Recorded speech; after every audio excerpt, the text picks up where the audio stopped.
We move on now to President-elect Donald Trump. A fierce war of words, and Mr. Trump taking on this country's intelligence community when it comes to Russian hackers and whether they try to disrupt America's election. ABC's Tom Llamas in Washington.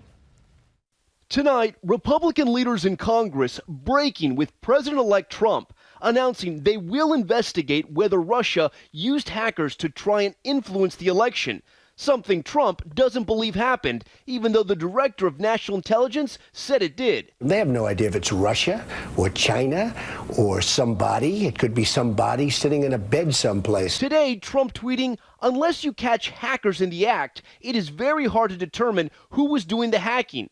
Why wasn't this brought up before the election?"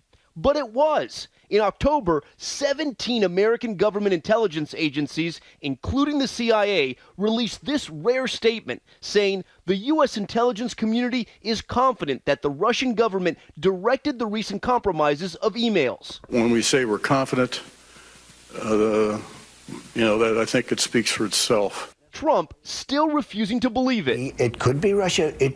I don't really think it is, but who knows? The president-elect also disputing reports the CIA believes Russia's goal was to hurt Hillary Clinton and help Trump get elected. I think it's ridiculous. I think it's just another excuse.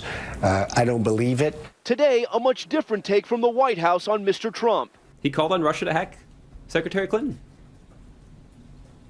So he certainly had a pretty good sense of whose side this activity was coming down on.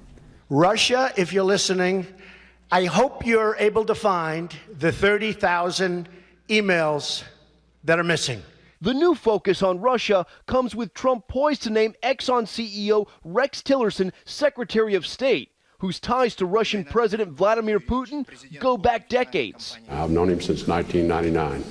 And I have a very close relationship with him. On GMA, Trump's senior advisor Kellyanne Conway tried to downplay Tillerson's Russian connection. It's not like he's pounding down vodka with Vladimir Putin at the local bar. Maybe not vodka shots, but this video shows a champagne toast. Putin personally awarding Tillerson Russia's Order of Friendship, an honor the country gives to foreigners. Over the weekend, Republican Senator Marco Rubio tweeting, "Being a friend of Vladimir is not an attribute I'm hoping for from a Secretary of State." And Tom Llamas joins us now from Washington. And Tom, we've heard very little from Hillary Clinton about this election, but we did hear from her campaign team on these new headlines involving Russian hackers today. David, there is a small group of electors that is asking for more information about those hackings. And listen to what John Podesta, Clinton's campaign chairman, had to say. He writes, "Electors have a solemn responsibility under the Constitution, and we should support their efforts to have their questions addressed." Now, the Clinton campaign knows that there's no mechanism to brief these electors, but it is a very aggressive stance tonight, David. Tom Llamas in Washington. Tom, thank you.